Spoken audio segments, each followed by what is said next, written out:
Ya, halo semuanya. Assalamualaikum warahmatullahi wabarakatuh. Perkenalkan, saya Aliana Gustirani dengan nomor induk mahasiswa 1410624.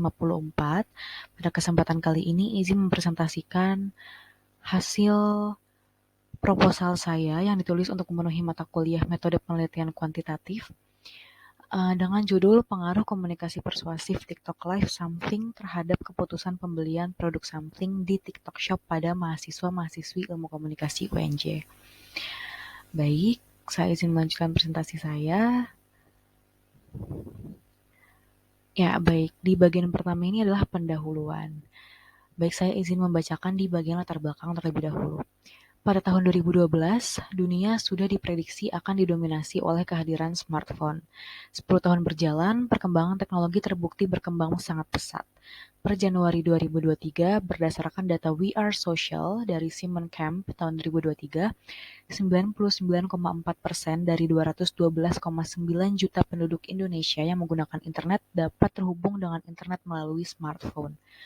Penggunaan smartphone oleh masyarakat Indonesia didasari karena adanya kemudahan yang ditawarkan apabila mengakses internet, yang salah satunya adalah dapat menjalin silaturahmi dengan teman dan keluarga melalui media sosial.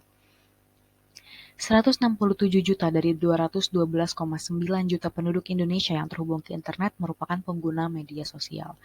Namun, tidak hanya menjalin silaturahmi, masyarakat Indonesia juga menggunakan media sosial sebagai tempat mencari rekomendasi produk untuk dibeli. Di masa perkembangan teknologi yang sudah sangat pesat, menjadi semakin mudah dan nyaman bagi pengguna media sosial untuk mencari tahu bagaimana spesifikasi sebuah produk tanpa mengunjungi offline store. Para pebisnis sudah mulai memasarkan produknya melalui media sosial. Sesuai dengan yang diungkapkan Merrill, yang diadopsi dari Seana tahun 2021 bahwa platform media sosial menghadirkan peluang untuk menemukan pelanggan dan pengguna produk, serta membangun citra merek mereka. Kenyamanan para pengguna media sosial dalam mencari rekomendasi produk selaras dengan alasan-alasan utama mereka menggunakan sosial, yang dimana 50%-nya adalah untuk mencari rekomendasi produk yang akan dibeli. Keleluasaan pengguna media sosial dalam mendapatkan informasi membuat mereka semakin kompleks dalam membuat keputusan untuk membeli sebuah produk. Berdasarkan macam-macam the buying process pada Smith and Zook tahun 2020, terdapat dua macam proses keputusan pembelian, di antaranya high involvement purchase model dan low involvement purchase model. High involvement purchase model adalah di mana seseorang harus melewati beberapa tahap pertimbangan dalam memutuskan untuk membeli sesuatu karena output setelah membeli produk itu nantinya di antara pertama, ketidakpuasan yang menggiring konsumen pada brand rejection atau keputusan yang nantinya berubah menjadi bentuk kesetiaan dan pembelian produk berulang. Sementara low involvement purchase model adalah tahap yang terjadi setelah high involvement purchase model, di mana konsumen sudah pernah puas sebelumnya sehingga tidak perlu kembali melewati tahap-tahap tersebut sebelum membeli suatu produk. Ya, salah 3 proses pertimbangan dalam memutuskan pembelian sebuah produk, yaitu zero moment of truth, first moment of truth, dan trigger diasumsikan juga dipengaruhi oleh terpaan ulasan dan rekomendasi online. Sekarang ini media sosial yang kerap menyajikan informasi berupa ulasan dan rekomendasi produk adalah TikTok. Dikutip dari data We Are Social per Januari 2023, menjadi media sosial keempat yang paling sering digunakan dengan angka 70,8% dari seluruh pengguna media sosial di Indonesia, selaras dengan aktivitas keempat teratas masyarakat Indonesia di media sosial, yaitu untuk mencari rekomendasi produk. Berdasarkan data dari Any App Ranking per Januari 2023, diketahui bahwa pembelanjaan terbesar pengguna media sosial terjadi melalui aplikasi TikTok. TikTok merupakan aplikasi yang dikembangkan oleh perusahaan Tiongkok dengan reputasi global untuk distribusi informasi melalui media dan produk elektroniknya. China ByteDance. TikTok menyajikan format audio-visual dinamis dalam bentuk video singkat dan live yang memungkinkan pengguna untuk berinteraksi lebih santai dengan pengikut atau pengguna lainnya. Tidak hanya video singkat dan fitur live, TikTok juga menyediakan fitur TikTok Shop bagi merek yang ingin memasarkan produknya. Karena sifat TikTok yang interaktif, para pengguna dapat menyajikan produk dan layanan dengan cara yang menarik juga menghibur melalui konten yang dibuat. Mirip dengan media sosial lainnya, TikTok memiliki sejumlah tipe konten. Menurut Head of User and Content Operations TikTok Indonesia, humor, fashion, kecantikan, vlog, dan kuliner menjadi 5 kategori konten terpopuler di Indonesia. Dikutip dari Siana 2021. Melihat TikTok yang semakin populer sebagai media sosial, aktivitas yang paling sering dilakukan di media sosial adalah mencari rekomendasi produk. Dan kecantikan sebagai salah satu tipe konten terpopuler di TikTok, merek kecantikan lokal mulai menjadikan TikTok sebagai tempat memasarkan produknya. Something, merek kecantikan lokal yang didirikan tahun 2019 dan masuk ke dalam top 50 most popular brands menurut Katadata tahun 2020, adalah salah satunya yang paling sering memanfaatkan fitur TikTok, di antaranya TikTok Live dan video singkat 15-30 detik. Dalam periode 11 sampai 12 Februari 2023, berdasarkan pengamatan penulis, Something bisa mengadakan live sejumlah 7 kali selama 2-3 jam per harinya. Dan dalam periode 10 Januari sampai 10 Februari 2023, rata-rata Something mengunggah video singkat setiap harinya adalah 3-4 kali.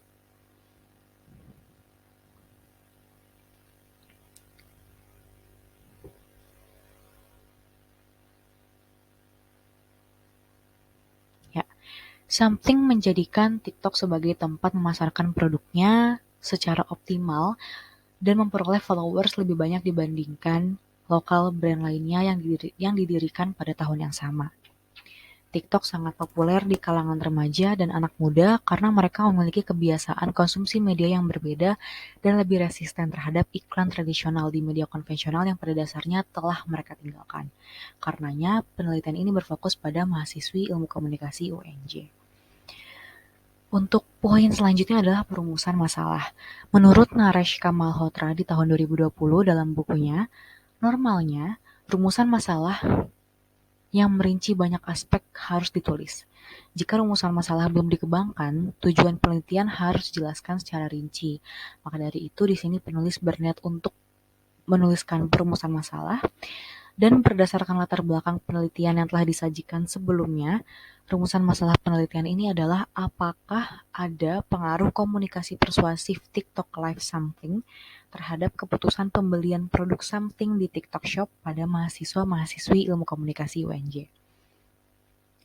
Dan untuk tujuan penelitiannya sendiri, seperti yang sudah dikatakan sebelumnya, bahwa untuk memperinci penelitian, selain perumusan masalah, tujuan penelitian juga harus dijelaskan.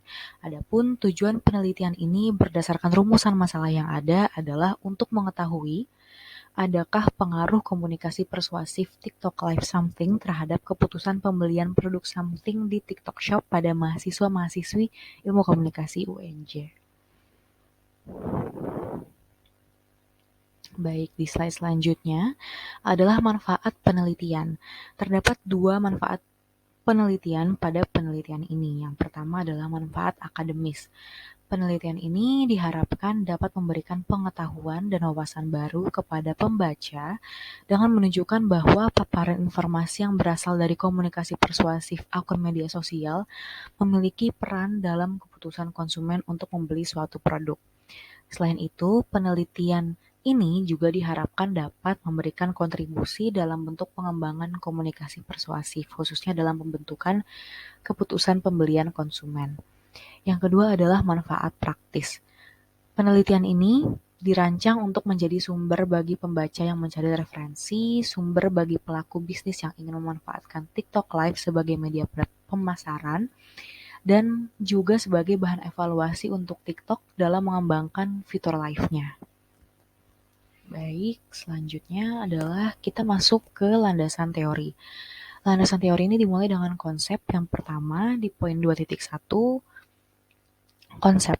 Menurut Naresh Kamalhotra tahun 2020, tinjauan literatur akademik yang relevan harus disediakan, serta juga menambahkan beberapa bentuk model analitis. Maka dari itu, di landasan teori ini akan dipaparkan teori yang menaungi variabel pada penelitian ini, juga tabel persamaan perbedaan dengan penelitian terdahulu.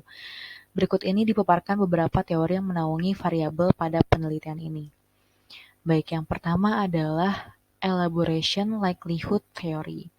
Menurut Barta et al. Tahun 2023, teori yang dapat digunakan untuk meneliti kegiatan pemasaran di TikTok salah satunya adalah Elaboration Likelihood Theory. Temuan pada literatur tersebut adalah bahwa TikTok menekankan humor dan komunikasi persuasif dalam pemasarannya.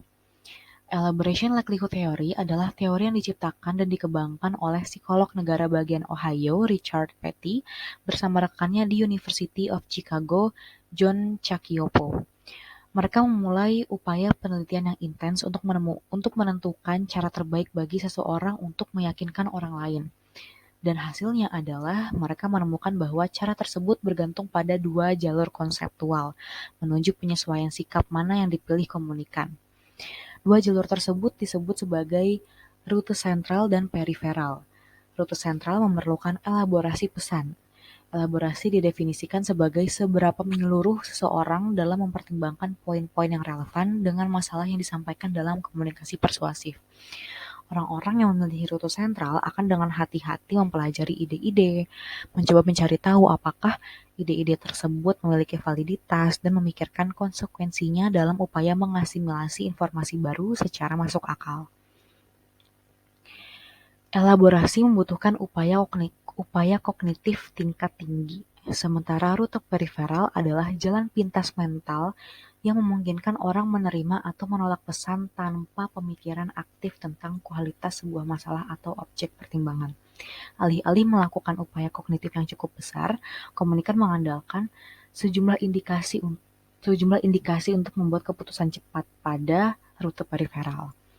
Salah satu teori komunikasi yang sering digunakan untuk melakukan penelitian tentang komunikasi pemasaran seperti pengaruh komunikasi persuasif terhadap keputusan pembelian adalah Elaboration Likelihood Theory.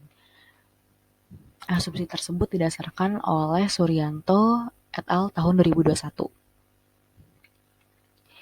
Baik, selanjutnya adalah kita masuk ke konsep dari komunikasi persuasif. Jadi dalam konsep itu sendiri terdapat konsep komunikasi persuasif, juga teori yang menaungi, dan juga keputusan pembelian. Nah, setelah tadi kita sudah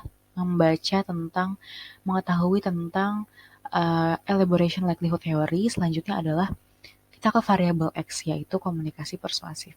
Komunikasi persuasif terdiri dari dua kata, komunikasi dan persuasif. Menurut Joseph A. DeVito dalam bukunya yang berjudul Komunikasi Antara Manusia, komunikasi didefinisikan sebagai tindakan yang dilakukan oleh satu atau lebih individu untuk mengirim dan menerima pesan yang dipengaruhi oleh interferensi, berlangsung dalam konteks tertentu, menghasilkan pengaruh tertentu, dan memberikan kesempatan umpan balik. Tindakan ini dapat dilakukan oleh satu orang atau beberapa individu. Memahami dan menerima pesan dari seseorang memunculkan dua kemungkinan umpan balik yang akan kita berikan, antara tidak setuju atau setuju terhadap pernyataan yang telah diucapkan sebelumnya. Tindakan mempengaruhi perspektif orang merupakan hal mendasar dalam kehidupan sehari-hari. Pemahaman orang tentang apa yang kita katakan dan kemampuan kita untuk memengaruhi perasaan mereka tentang apa yang kita katakan adalah tujuan penting bagi kita dalam banyak konteks yang berbeda di kehidupan sehari-hari. Proses mengubah dan memformulasi ulang sikap serta pengaruh sikap-sikap itu berlanjut sepanjang hidup kita. Ketika ada dua orang yang terlibat, fenomena saling memengaruhi sikap kadang-kadang disebut social influence, pengaruh sosial. Dalam konteks wawancara konseling, teknik ini bisa disebut sebagai gentle persuasion. Dalam buku yang berjudul Human Communication Principles and Context, karya Stuart Tubbs and Sylvia Moss, ketika diterapkan pada komunikasi massa, proses mempengaruhi sikap orang sering disebut sebagai persuasi. Pengaruh persuasif yang dimiliki sebuah pesan dari berbagai pemimpin opini terhadap halayak massa yang lebih luas merupakan fokus utama penelitian di bidang komunikasi massa. Maka dari itu di sini namanya adalah komunikasi persuasif, bukan komunikasi gentle persuasion atau komunikasi social influence, karena ketika sebuah pesan yang disampaikan ke halayak massa yang bersifat mengajak dan bersifat mempengaruhi sikap orang lain itu adalah disebut persuasi. Nah, ungkapan persuasi berasal dari kata kerja Latin persuasi yang berarti meyakinkan, mendorong, atau membujuk. Hovland, Janis, dan Kelly dalam Rahmatin 2017 menjelaskan komunikasi persuasif sebagai proses melalui mana seorang individu atau komunikator menyampaikan rangsangan atau sinyal untuk mempengaruhi perilaku orang lain. Komunikan di sini konteksnya. Jalaluddin Rahmat dalam Reksa di 2019 mengatakan bahwa tujuan penyampaian pesan dalam komunikasi persuasif adalah untuk membawa perubahan pada komunikan dengan cara yang bersifat sukarela dan tidak melibatkan paksaan apapun. Ini dapat dicapai melalui memikat, meyakinkan, membujuk, atau menarik komunikan. Lalu selanjutnya adalah komunikasi persuasif. Penelitian ini berfokus pada bagaimana kredibilitas komunikator, organisasi pesan, dan karakteristik isi media dapat memengaruhi komunikan. Jadi setelah kita tahu bahwa komunikasi persuasif ini memang tujuannya adalah untuk mempengaruhi sifat dan perilaku orang lain gitu, untuk mengubah perilaku mereka terhadap gagasan yang kita sampaikan. Nah, untuk di penelitian ini sendiri, dari mana sih kita bisa meneliti sebuah komunikasi persuasif itu adalah kita akan meneliti dan berfokus pada bagaimana kredibilitas komunikator, organisasi pesan, dan karakteristik isi media dapat memengaruhi komunikan. Jadi kita melihat dari 3 dimensi tersebut. Diadopsi dari Natalia dan Bertareni tahun 2017, menurut Budi Jatmiko dalam bukunya yang berjudul Business Communication, faktor yang memengaruhi gagal atau berhasilnya komunikasi persuasif salah duanya adalah kredibilitas komunikator dan pesan itu sendiri. Kredibilitas seorang komunikator dilihat dari sisi keahlian, dapat dipercaya, pengetahuan, keterampilan, dan pengalaman. Lalu menurut teori komunikasi persuasif Joseph A. Ilardo, diadopsi dari Seana tahun 2021, terdapat faktor lain yang menentukan kredibilitas seorang komunikator. Jadi tidak hanya yang setelah disebutkan oleh Budi Jatmiko sebelumnya, tetapi juga ada komunikasi yang membangun hubungan interpersonal dan pengarahan. Sementara itu, untuk pesan itu sendiri dilihat dari bagaimana sebuah pesan itu sistematis, jelas, dan mudah dimengerti menurut Natalia dan Bertareni tahun 2017. Selain itu, tidak hanya pesan sistematis, jelas, dan mudah dimengerti, menurut Alan H. Monroe diadopsi dari Rahmatin, proses penyusunan pesan yang ia sebut sebagai urutan motivasi terdiri dari 5 urutan. 5 urutan itu adalah bagaimana sebuah pesan dapat menarik perhatian, atau istilahnya adalah attention, lalu memunculkan kebutuhan, di sini diistilahkan sebagai need, membangkitkan rasa puas atau satisfaction, memvisualisasi manfaat dan keunggulan produk atau visualization, dan mendorong konsumen untuk membeli atau yang disebut dengan action. Nah, jadi sampai saat ini kita tahu kalau pesan itu sendiri atau organisasi pesan itu dapat dilihat dari bagaimana sistematisnya, jelasnya, mudah dimengerti, lalu bagaimana pesan tersebut dapat menarik perhatian, memunculkan kebutuhan, membangkitkan rasa puas, memvisualisasi manfaat dan keunggulan produk, serta mendorong konsumen untuk sampai membeli. Nah, ternyata tidak hanya itu saja karena sudah ada modifikasi. Jadi dimensi yang telah disebutkan sebelumnya belum memperhatikan faktor komunikasi yang sekarang ini bisa diadakan secara online. Maka dari itu, penulis menambahkan karakteristik isi media sebagai dimensi tambahan yang memengaruhi gagal atau berhasilnya komunikasi persuasif yang dalam penelitian ini dilakukan melalui TikTok. Menurut Reksadi tahun 2019, salah satu unsur karakteristik isi media adalah materi yang informatif dan persuasif. Selain itu, menurut Hofecker dalam Smith and Zook tahun 2020, ada 5 komponen pemrosesan informasi online, di antaranya konten menerpa komunikan, exposure, desain konten menarik perhatian, attention, komunikan menginterpretasi kombinasi desain konten, comprehension and perception, Komunikasi merespons konten yang diinformasikan, yielding and acceptance, dan akhirnya komunikan mengingat kembali pengalaman saat menerima informasi melalui konten tersebut. Itulah retention. Jadi di sini memang di sebelumnya sudah ada dimensi-dimensi seperti sistematis, pesan yang jelas, pesan yang mudah dimengerti, lalu sudah ada juga bagaimana pesan dapat menarik perhatian, memunculkan kebutuhan, membangkitkan rasa puas, dapat memvisualisasi manfaat dan keunggulan produk, juga sampai mendorong konsumen untuk membeli gitu. Tapi dari dimensi-dimensi tersebut itu belum cukup menggambarkan bagaimana komunikasi yang sekarang ini bisa terjadi secara online gitu. Nah, mengapa penulis memutuskan untuk memperhatikan faktor-faktor di online tersebut, karena mengingat judul penelitian di sini adalah melalui fitur live TikTok, di mana TikTok juga merupakan salah satu bentuk komunikasi online. Begitu. Jadi penulis menambahkan karakteristik isi media yang dilihat dari materi yang informatif dan persuasif, juga 5 komponen pemrosesan informasi online tadi, yaitu ada exposure. Exposure itu di mana kontennya mulai menerpa komunikan. Konten yang dilihat dari sosial media atau dari media online mulai menerpa komunikan gitu. Di sini istilahnya kenapa exposure, karena komunikan mulai diterpa, mulai terekspos sama informasinya gitu. Selanjutnya adalah desain konten yang menarik perhatian. Nah, setelah mereka terekspos, mereka diterpa oleh informasi tersebut, desain kontennya juga bisa mempengaruhi komunikasi persuasif mereka, bisa mempengaruhi mereka untuk tertarik mendengarkan komunikator seperti itu, sehingga desain konten pun juga mempengaruhi.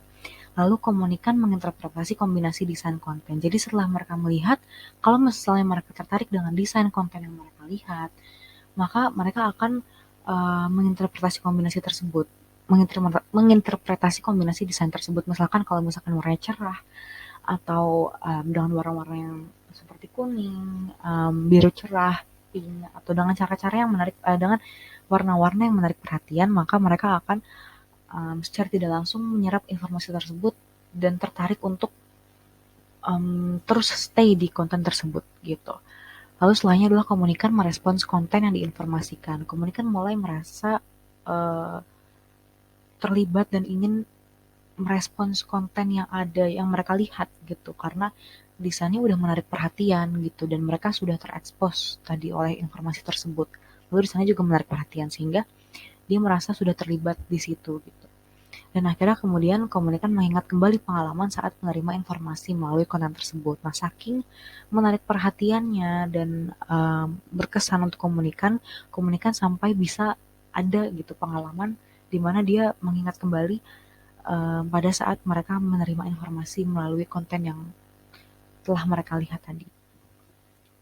Baik, kita lanjut ke selanjutnya. Keputusan pembelian. Menurut Kotler dalam Siena 2021 adalah pembeli adalah orang yang membuat keputusan apakah akan membeli suatu produk atau tidak. Dan keputusan ini dikenal sebagai keputusan pembelian. Menurut Kotler, proses melakukan pembelian akan terdiri dari 5 tahap berikut. Mengenali masalah, mencari informasi, mengevaluasi alternatif yang tersedia, membuat keputusan pembelian, dan terlibat dalam aktivitas pasca pembelian. Teori Kotler tersebut juga didukung oleh Smith and Zook tahun 2020. Dalam bukunya, P.R. Smith dan Zezuk memaparkan bahwa terdapat 2 proses keputusan pembelian, yaitu high involvement purchase dan low involvement purchase. Mereka menggambarkan 2 proses keputusan pembelian ini sebagai tahapan bahwa setiap konsumen yang pertama kali membeli suatu produk, mereka akan melewati high involvement purchase terlebih dahulu, lalu low involvement purchase. Gitu. Jadi ini sebenarnya adalah merupakan sebuah tahap. Ketika kita pertama kali membeli barang atau membeli produk, pasti kita melewati tahap high involvement purchase dulu. High involvement itu di mana keterlibatan kita tuh sangat tinggi, pertimbangan kita sangat tinggi dalam membeli sebuah produk. Banyak tahap-tahap yang kita lewati. Tetapi setelah kita sudah melewati tahap high involvement purchase dan kita pun akhirnya jadi untuk memutuskan membeli sesuatu, setelah kita membeli produk tersebut lah, dan saat kita mau repurchase, disitulah baru terjadi low involvement purchase, seperti itu. Nah, dalam high involvement purchase ini ada beberapa tahap sih yang akan kita lewati. Ini akan ada beberapa tahapan yang dilewati konsumen. Di antaranya pengenalan masalah, problem recognition, pencarian informasi, information search, evaluasi, evaluation, keputusan, decision, pembelian, buy, dan disonansi pasca pembelian atau post-purchase dissonance. Jadi sebenarnya ini nggak beda jauh dari yang teori Kotler. Cuman bedanya di sini adalah pembelian dengan keputusan dibedakan menjadi dua tahap. Ada keputusan, decision, dan pembelian buy. Gitu. Nah, Dave Chevy dalam Smart Insights mengusulkan model pembelian alternatif dengan keterlibatan tinggi. Jadi, um, dia mengeluarkan model alternatifnya. Tadi kan yang 6 tahap sebelumnya itu adalah model yang sudah patoknya, yang sudah dalam tahap awalnya seperti itu. Namun Dave Chevy mengusulkan model high involvement purchase yang alternatifnya bagaimana. Nah, dimulai dengan apapun yang memicu kesadaran akan kebutuhan atau keinginan. Tahap ini disebut trigger. Jadi di mana di sini konsumen mulai sadar akan kebutuhan atau keinginannya dia gitu. Atau akan kebutuhan dan keinginannya dia. Lalu kesadaran tersebut diikuti oleh konsumen yang mulai mendapatkan pertimbangan awal melalui preferensi dan praduga. Jadi setelah dia tahu dia butuh sesuatu, dia butuh produk A, B, C, dia akan mulai mencari preferensi kan, mulai cari referensi sumber-sumber kayak, oh yang bagus kalau misalkan mencari produk A ini brand yang mana ya? Gitu. Mereka memulai brand search. Dan di situ adalah tahap yang dinamakan initial consideration set. Nah, dari situ mengarah ke penerimaan konsumen mengenai informasi seperti harga, kinerja, dan ulasan dari media sosial. Iya, setelah mereka brand search, otomatis mereka tahu nih, jadi tahu informasi produk A dari brand A itu, oh harganya segini, spesifikasinya seperti ini, oh testimoni-testimoni dari buyer yang udah pernah beli itu seperti ini gitu. Nah, tahap tersebut dinamakan zero moment of truth. Seperti itu. Nah, setelah mereka sudah menemukan harga, spesifikasi, dan juga testimoni, calon pembeli sampai ke tahap pemilihan akhir calon produk yang akan dibeli. Jadi setelah mereka membandingkan, oh produk A itu harga spesifikasi sama testimoninya kayak gini, oh produk B kayak gini, produk C kayak gini. Nah, di situ di first moment of truth dia mulai memutuskan, oke, saya matang dengan keputusan bahwa saya akan membeli produk A dengan dari brand A seperti itu.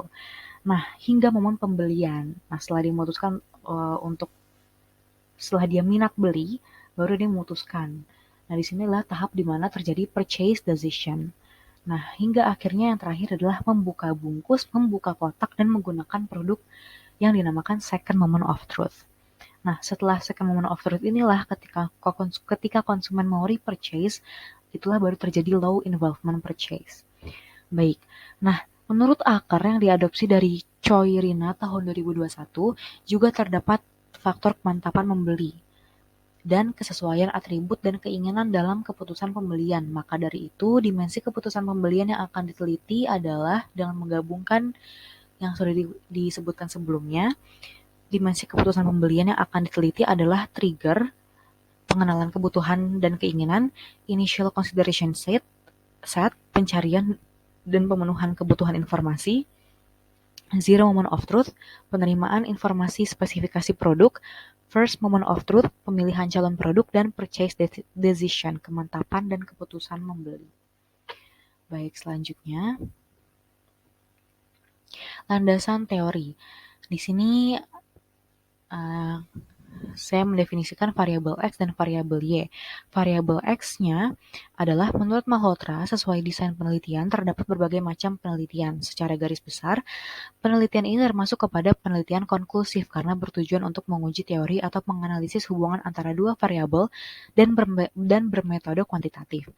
Salah satu jenis dari penelitian konklusif adalah penelitian kausal yang memiliki tujuan untuk memiliki pemahaman tentang variabel mana yang menjadi penyebab, juga dikenal sebagai variabel independen, dan variabel mana yang merupakan akibat, juga dikenal sebagai variabel dependen, dan mengidentifikasi hubungan yang ada antara faktor yang menyebabkan dampak dan efek yang diharapkan. Variabel independen dilambangkan sebagai variabel X dan variabel dependen dilambangkan sebagai variabel Y. Maka dari itu dapat disimpulkan bahwa komunikasi persuasif adalah variabel X pada penelitian ini. Adapun variabel Y dalam penelitian ini adalah keputusan pembelian. Nah, selanjutnya model penelitian akan saya sajikan dalam sebuah bagan, di mana di sini terlihat bahwa ada pengaruh komunikasi persuasif TikTok Live Something di sini sebagai judul saya. Lalu dibagi menjadi variabel X dan variabel Y, di mana variabel Y-nya adalah keputusan pembelian dan variabel X-nya adalah komunikasi persuasif. Dari variabel X komunikasi persuasif ini, saya bagi lagi menjadi 3 dimensi, di mana dilambangkan sebagai X1, X2, dan X3. X1, X2, dan X3 ini seperti yang disebutkan di sini ya bisa kalian lihat sendiri ya. Lalu di sini ada hipotesis teori. Hipotesis yang akan diuji dalam penelitian ini adalah HO, tidak terdapat pengaruh komunikasi persuasif TikTok Live Something terhadap keputusan pembelian. Lalu H1, terdapat pengaruh komunikasi persuasif TikTok Live Something terhadap keputusan pembelian. Baik, selanjutnya kita beralih ke metode penelitian. Nah, saya mulai dari paradigma penelitian. Menurut Creswell, paradigma terdiri dari beberapa macam. Ada positivisme, konstruktivisme, dan transformasional dan pragmatisme. Berdasarkan gambar di atas, dapat disimpulkan bahwa penelitian ini termasuk ke dalam paradigma pospositivisme yang memiliki filosofi determinisme. Filosofi tersebut yang ada dalam paradigma ini adalah penyebab memutuskan efek atau hasil yang akan terjadi. Masalah yang dipelajari pospositivis menunjukkan betapa pentingnya menemukan dan mengevaluasi faktor-faktor yang mempengaruhi hasil, seperti yang ditemukan dalam eksperimen. Ini juga reduksionis karena tujuannya adalah untuk mempersempit ide menjadi sekumpulan kecil yang dapat diuji melalui teori, seperti variabel yang membentuk hipotesis dan pertanyaan penelitian. Tujuan dari penelitian ini pun demikian, yaitu untuk mengetahui pengaruh komunikasi persuasif terhadap keputusan pembelian, yang juga mempersempit ide menjadi 2 variabel, komunikasi persuasif dan keputusan pembelian, dan menguji teori, yaitu elaboration likelihood theory. Pendekatan penelitian menurut Creswell, pendekatan yang diambil dalam penelitian tergantung pada masalah yang akan diuji. Apabila masalah yang diuji akan melibatkan pengidentifikasi elemen yang berdampak pada hasil, menentukan kegunaan intervensi, atau menentukan prediktor hasil terbaik, maka pendekatan kuantitatif yang digunakan. Sebaliknya, pendekatan kualitatif harus digunakan untuk menggali dan memahami suatu konsep atau fenomena yang belum banyak dipelajari atau melibatkan sampel yang belum banyak dipelajari. Berdasarkan penjelasan tersebut, dapat disimpulkan bahwa penelitian ini menggunakan pendekatan kuantitatif. Metode penelitian. Menurut Nareshka Malhotra di tahun 2020, eksperimen adalah metode yang biasanya digunakan untuk menentukan hubungan sebab akibat. Eksperimen adalah seperangkat prosedur yang menentukan unit uji dan bagaimana unit ini akan dibagi menjadi subsampel homogen, variabel atau perlakuan independen apa yang akan dimanipulasi, variabel dependen apa yang akan diukur, dan bagaimana variabel asing akan dikendalikan. Gagasan ilmiah tentang hubungan sebab akibat itu kompleks. Pernyataan seperti X menyebabkan Y tidak mutlak hanya X penyebabnya dan Y akibatnya, tetapi juga bisa menimbulkan faktor perancu, yaitu variabel Z. Kekompleksan kausalitas ini yang mendukung bahwa jika kita ingin menguji klaim kausal mengenai hubungan antara 2 atau lebih variabel dalam penelitian kuantitatif, eksperimen adalah pilihan metode yang ideal karena memberi kita kendali lebih besar atas faktor perancu tersebut atau variabel Z. Tetapi, apabila tidak bisa melaksanakan eksperimen dan ingin menguji hipotesis hubungan antara variabel, alternatifnya adalah menggunakan metode survei. Kuesioner survei dapat didistribusikan dalam 5 cara, melalui telepon, melalui survei pribadi, melalui surat pos, melalui survei elektronik, dan melalui wawancara seluler. Pendekatan survei mengandalkan pertanyaan kepada responden untuk mengumpulkan data. Sejumlah pertanyaan mengenai perilaku responden, tujuan, sikap, kesadaran, motif, sifat demografis, gaya hidup, dan lain-lain yang berhubungan dengan indikator penelitian diajukan. Ada berbagai manfaat menggunakan survei. Yang pertama adalah mudah dilakukan, kedua karena jawaban terbatas pada kemungkinan yang diberikan, terakhir adalah pengkodean, analisis, dan interpretasi data bersifat lebih simpel. Kekurangannya termasuk responden itu tidak mampu atau tidak mau memberikan informasi yang diminta. Jika informasi yang dicari bersifat sensitif atau pribadi, responden mungkin ragu untuk menjawab dan menyusun pertanyaan dengan benar itu sulit. Meskipun demikian, terlepas dari kekurangan ini, metodologi survei sejauh ini merupakan cara pengumpulan data primer yang populer. Maka dari itu, metode dari penelitian ini adalah survei elektronik yang akan didistribusikan melalui Google Form. Lalu selanjutnya adalah populasi, sampel, dan teknik penarikan sampel. Menurut Naresh Malhotra, populasi adalah kumpulan dari semua unit yang memiliki seperangkat karakteristik yang umum. Sensus atau sampel dapat digunakan untuk mengumpulkan informasi tentang parameter populasi. Sampel di sisi lain adalah bagian dari populasi yang dipilih untuk partisipasi penelitian. Karakteristik sampel yang dikenal sebagai statistik kemudian digunakan untuk menarik kesimpulan tentang parameter populasi. Populasi pada penelitian ini adalah seluruh mahasiswa-mahasiswi ilmu komunikasi UNJ dan sampel yang dipilih untuk berpartisipasi adalah mahasiswa-mahasiswi ilmu komunikasi UNJ yang menggunakan TikTok dan mengikuti something di akun TikTok mereka. Baik, selanjutnya adalah menurut Creswell, terdapat 3 teknik penarikan sampel, ada random sampling, systematic sampling, dan non-probability sampling. Random sampling adalah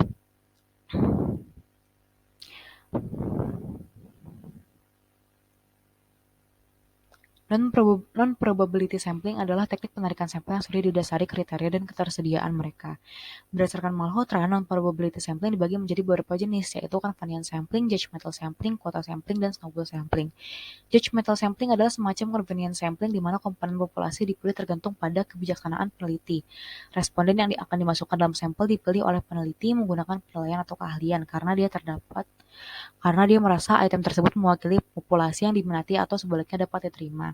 Namun ada juga pembaruan bahwa terdapat teknik penarikan sampel bernama recruited panels online sampling techniques di mana responden dikumpulkan secara online dengan tawaran insentif partisipasi dan sudah disaring berdasarkan kriteria kualifikasi peneliti. Maka dari itu, dapat disimpulkan bahwa penelitian ini mengambil sampel dengan teknik recruited panels online sampling karena pesan survei hanya akan dikirimkan kepada mahasiswa-mahasiswi ilmu komunikasi UNJ dengan kriteria menggunakan TikTok dan mengikuti something di akun TikTok mereka.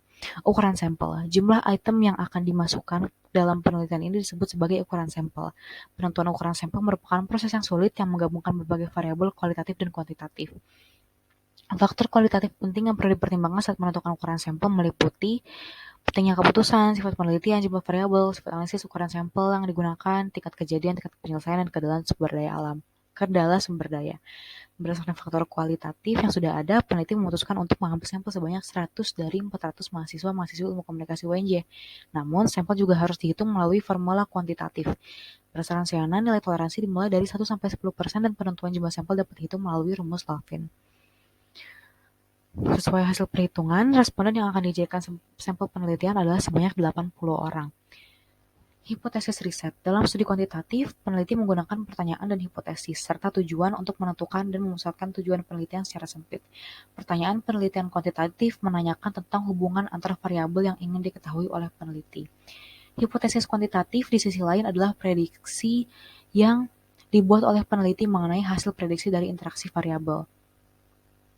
Menurut Creswell, hipotesis adalah pernyataan atau klaim yang belum teruji mengenai topik atau fenomena yang diminati peneliti. Hipotesis dapat berupa misalnya pernyataan sementara mengenai hubungan antara dua variabel atau lebih seperti yang ditentukan oleh kerangka teori atau model analitis. Hipotesis seringkali merupakan tanggapan yang mungkin terjadi terhadap masalah penelitian. Hipotesis lebih dari sekedar pertanyaan yang dicari solusinya karena hipotesis merupakan pernyataan hubungan atau proposisi daripada pertanyaan yang dicari tanggapannya. Sejalan dengan itu, hipotesis dapat dijadikan sebagai hubungan yang diduga secara rasional antara dua atau lebih variabel yang diberikan dalam bentuk asersi yang dapat diuji. Diasumsikan bahwa dengan memverifikasi hipotesis dan memvalidasi dugaan korelasi, solusi untuk masalah yang diteliti akan ditemukan. Hipotesis statistik. Hipotesis merupakan aspek integral dari strategi pemecahan masalah. Dengan kata praktis, mereka menetapkan instruksi untuk apa dan bagaimana data harus dikumpulkan dan diproses. Hipotesis statistik biasanya digunakan ketika asumsi operasional disajikan menggunakan notasi simbolik. Menurut Uma, kepalsuan hipotesis diperlukan oleh metode hipotetik kodeduktif. Mereka harus dirumuskan sedemikian rupa sehingga peneliti lain dapat membuktikannya tidak benar. Akibatnya, hipotesis terkadang disertai dengan hipotesis nol. Hipotesis nol adalah hipotesis yang dirancang untuk ditolak untuk membenarkan hipotesis alternatif atau H1. Penegasan nol sering diungkapkan sebagai tidak ada hubungan antara dua variabel. Antitesis dari hipotesis nol adalah hipotesis alternatif yang merupakan pernyataan yang mengungkapkan hubungan antara dua variabel atau menunjukkan perbedaan antar kelompok. Metode pengumpulan data. Nah, untuk pengumpulan datanya sendiri, di sini menurut Uma Sakarni itu ada mewawancarai, mengamati individu, dan mendistribusikan kuesioner. Namun, untuk penelitian ini, peneliti akan menggunakan metode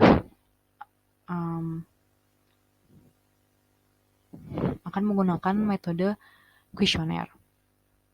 Dan dalam menentukan struktur pertanyaan, penelitian ini bertujuan untuk meneliti adakah pengaruh komunikasi persuasif terhadap kualitas pembelian yang dalamnya akan terjadi proses perubahan perilaku. Maka dari itu, penelitian ini menggunakan pertanyaan berstruktur dengan bentuk pertanyaan skala. Skala yang digunakan adalah skala Likert sesuai dengan Narishka Malhotra yang berisi 5 pilihan jawaban mulai dari sangat tidak setuju hingga sangat setuju.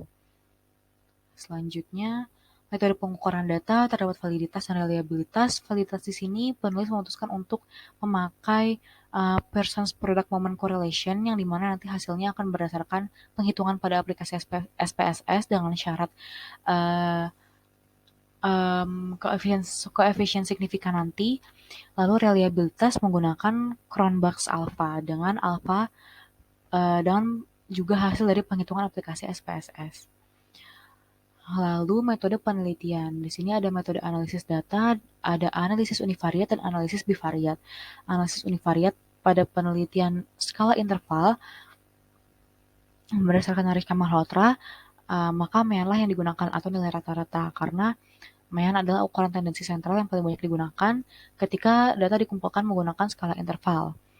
Perhitungan akan didasari hasil pada penghitungan aplikasi SPSS. Lalu analisis bivariat adalah untuk menganalisis hubungan dua variabel yang menggunakan skala interval. Penelitian ini akan menggunakan analisis regresi bivariat linear sederhana dan interpretasi yang menentukan analisis bivariat berasal dari hasil signifikan dan t-distribution pada penghitungan aplikasi SPSS, di mana dengan kriteria yang ada pada poin 1 dan poin 2 di sini. Lalu masih dalam metode penelitian, di sini ada tabel operasional, definisi operasional, di mana di sini lebih disusun variabel yang digunakan serta dimensinya apa saja dengan indikatornya apa saja. Di sini tadi saya belum menyebutkan indikator, maka di sini ada indikator keahlian komunikasi, dapat dipercaya, pengetahuan dan penguasaan, keterampilan, alam penyampaian. Lalu di sini ada menggunakan skala Likert. Lalu masih dengan pembahasan yang sama di sini dan karakteristik isi media lebih dipaparkan saja dan lebih disusun di tabel operasional variabel ini. Lalu di keputusan pembelian juga demikian, bahwa ada trigger, problem recognition, konsumen menyadari kebutuhan dan keinginannya. Problem recognition, konsumen menyadari dan menggunakan skala Likert, tidak setuju, kurang setuju, setuju sampai sangat setuju. Lalu di sini juga ada initial consideration set, di mana dimensinya seperti ini, information search, kesesuaian informasi yang diberikan kepada konsumen, dengan skala Likert juga 1 sampai 4. Lalu ada zero moment of truth juga dengan sebagai salah satu dari dimensinya. Lalu di sini adalah indikatornya, evaluation of alternatif, memuaskan kebutuhan, mendapatkan manfaat dari solusi produk, menjadi atribut bermanfaat. Dan di sini juga menggunakan skala Likert. Lalu di sini ada first moment of truth, di mana juga sebagai salah satu dimensi pada penelitian ini. Di sini ada kesesuaian kebutuhan, keinginan spesifikasi, dan kebermanfaatan produk bagi konsumen. Di sini ada skala Likert yang juga sebagai skala dalam penelitian ini. Lalu purchase decision, kemantapan membeli, keputusan yang diambil setelah terpaan referensi. Lalu disinilah diberikan definisi bahwa ini adalah tabel 3.1 definisi operasional. Lalu selanjutnya adalah daftar pustaka. Nah, daftar pustaka adalah bagian paling akhir dalam penelitian ini, dalam proposal saya. Di sini saya menggunakan referensi yang paling terakhirnya. Ini adalah ada melalui influencer marketing on TikTok, the effectiveness of humor and followers hedonic experience. Lalu juga pengaruh komunikasi persuasif beauty advisor kosmetik Wardah terhadap minat beli konsumen. Lalu kualitatif, kuantitatif, and mixed method approach oleh Creswell. Kata data, 50 merek lokal paling populer, marketing research and orientation. Lalu pengaruh komunikasi persuasif sales kartu kredit terhadap keputusan menggunakan kartu kredit Bank BCA, pengaruh komunikasi persuasif personal sales terhadap keputusan pembelian produk Al-Quran Miracle dari Friends Event, pengaruh komunikasi persuasif Suhai Salim terhadap keputusan pembelian skincare Safi, lalu pengaruh komunikasi persuasif TikTok Live Online Shop terhadap keputusan pembelian melalui TikTok Shop, lalu Digital 2023 Indonesia Data Portal, Marketing Communications Integrating Online and Offline, Customer Engagement and Digital Technologies, bukunya Smith and Zook, lalu pengaruh komunikasi persuasif melalui fitur Shopee Live terhadap keputusan pembelian, dan yang terakhir adalah Research Method for Business. Baik, terima kasih teman-teman atas perhatiannya. Saya mengucapkan terima kasih. Wassalamualaikum warahmatullahi wabarakatuh.